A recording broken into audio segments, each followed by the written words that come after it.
Venom, Let There Be Carnage. California, 1996, at the St. Estes Reform School, Cletus Cassidy, Jack Bandera, is talking to his girlfriend, Frances Barrison, Alyamidal Urunfam, through a wall. She is set to be transferred, which devastates them both. She describes her powers getting stronger, and she is worried she cannot control them. Frances is taken away by guards and placed into a truck, while Cletus yells for her in vain. In the truck, Frances utilizes her powers against a guard, Mulligan, Sean Delaney. Her screams produce a supersonic force that incapacitates those around her, and she causes the truck to overturn, but Mulligan fires a shot at her face. Frances wakes up at the Ravencroft Institute, where she is tested by Dr. Pazzo, Sian Weber. Jump to the present day at San Quentin prison where Cletus, now played by Woody Harrelson, is insisting that Eddie Brock, Tom Hardy, come to interview him so he can get his story out to the public. Eddie gets called by Mulligan, now played by Stephen Graham, who is now a detective. Venom, also Tom Hardy, wants to eat Mulligan because he's a jerk, but Eddie continues to rein in Venom's hunger for flesh. Eddie meets with Cletus, where he asks Eddie to print a haiku in the paper for him as a message to Frances. Before leaving, Venom tells Eddie to take a closer look into Cletus's cell. Back at the apartment, Venom memorizes the drawings and carvings on the walls in Cletus's cell, which he determines is a clue to where the bodies of his victims are buried. It leads them to a beach, which Eddie reports to the authorities, and sure enough, bodies are recovered from that area. This influences the judge and governor to reinstate capital punishment, so Cletus is officially sentenced to death. Venom hasn't been happy lately because Eddie has only been letting him eat live chickens and chocolate. They even have two pet chickens that Venom names Sunny and Cher, which he can't bring himself to eat. He thinks that they should be out there taking out bad guys as the lethal protector. They go to the bodega where Mrs. Chen, Peggy Lou, works, now that she knows about Venom's existence, but she informs them that her chocolate shipment is late. While roaming across the city, the two spot a mugger attacking a woman, so Venom pops out to attempt to snack on the guy, but Eddie manages to talk him out of doing that, to the symbiote's dismay. As they are running across rooftops, they get a call from Anne, Michelle Williams, asking Eddie to meet with her. Eddie goes to a restaurant to meet Anne, where Venom is really hoping that Anne will take Eddie, or both of them, back. She actually reveals that she and Anne, Reid Scott, have gotten engaged. Based on Eddie's bodily reactions, Anne knows that Venom is with Eddie, despite him telling her that Venom died a while back, so she tells Venom to take care of Eddie because he can't take care of himself and also because he drives other people away. Eddie rides his motorcycle back in dismay, not caring if he gets hurt, but Venom steers him away, literally, from danger. Eddie receives a postcard from Cletus, which invites him for one last visit before he is executed. The card also details his past exploits, which include the abuse he suffered at the hands of his father, which led him to killing his grandmother by pushing her down the stairs in her wheelchair and also electrocuting his mother in the bathtub. Eddie reluctantly visits Cletus, but the madman provokes Eddie by reminding him how he not only drove Anne away, but how his father blamed him for causing the death of his own mother during childbirth.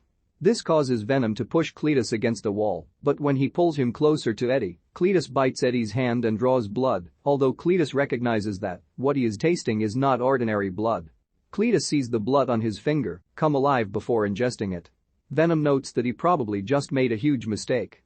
Eddie and Venom return home, where they have a big argument over Eddie not being able to live his life because of Venom, while the symbiote still complains about his hunger. The two then have a physical fight that includes Venom destroying Eddie's TV before they finally break up, and Venom goes on to possess other unwitting victims. Eddie then proceeds to clean up his apartment. Cletus is set to be executed via lethal injection. However, the symbiote in his blood takes over and sabotages the execution, overtaking Cletus's body and transforming him into Carnage. He proceeds to slaughter the guards gruesomely before busting out of San Quentin. He kills another man on the outside and steals his clothes before taking a car to go look for Frances. Carnage tells Cletus that he wants his help in killing Venom so that he will be the strongest symbiote, and Cletus agrees on the condition that he helps him find Frances. They go to a gas station where Cletus kills the clerk and hacks the internet with Carnage's help to learn that Frances is at the Ravencroft Institute. Eddie sees the news about Cletus escaping, and he is immediately visited by Mulligan. Knowing that Cletus took a particular interest in him, Mulligan orders Eddie to keep him updated if he finds out anything about Cletus. Eddie goes to do some investigating based on what Venom picked up and is drawn to St. Estes, where he sees the carving of CK plus FB on a tree. He calls Mulligan, who knows it's about Frances, but he believes he killed Frances when he shot her all those years ago. Venom continues going through bodies, but none of them are able to fully contain him before they end up dying. He winds up at a nightclub where people think he is just wearing a really good costume. He delivers an impassioned speech to the people in attendance, who all love him, but he is clearly still missing Eddie. With the current body about to give out, Venom manages to take himself to Mrs. Jen's shop and get her help as he is weakening. Cletus arrives at Ravencroft, where Dr. Pazzo is trying to taunt Frances. Soon, Cletus emerges and uses Carnage's tentacles to kill Dr. Pazzo and break Frances from her cell. Here he names her Shriek for her powers. They then proceed to kill off the guards and then head to St. Estes to burn it to the ground. As authorities and armed personnel approach, Carnage utilizes his abilities once again, while Shriek uses her powerful screams against them, but Carnage doesn't like this since the noise weakens symbiotes. He orders Cletus to keep her under control. Eddie is taken into custody by Mulligan for the hope that he can bring Cletus to them. Eddie uses his phone call to contact Anne to get help. Dan drives her to the station where Eddie explains that he needs Venom to fight back. Anne and Dan go to Mrs. Chen's shop, where Anne quickly realizes that Venom is using Mrs. Chen as a compatible host. Anne manages to convince Venom to go back with her. They return to the station where Anne, as Venom once again, breaks Eddie out. Venom demands a sincere apology from him before returning to his body, and Eddie relents and apologizes to Venom for sending him out of his body. Venom then returns to Eddie. Cletus and Shriek plan to have a wedding with the three villains planning to kill their respective targets. Shriek wants Mulligan, Cletus wants Eddie, and Carnage wants Venom. They ambush Mulligan and capture him before going to Anne and Dan's apartment, where Shriek knocks Dan out and then goes to capture Anne, leaving a note behind for Dan to find. He calls Eddie to let him and Venom know that Anne is in danger and that the villains want to meet at a cathedral. Eddie, Venom, and Dan arrive at the cathedral for the final showdown. Venom comes in, but panics when he sees how big Carnage is. Eddie promising him to allow Venom to eat anybody he wants. Thus begins the epic symbiote battle, with Venom fighting Carnage against his many powerful attacks. Shriek tries to help, but Carnage makes her stay out, despite Cletus's protests. Dan manages to hold Carnage down by throwing fire at him.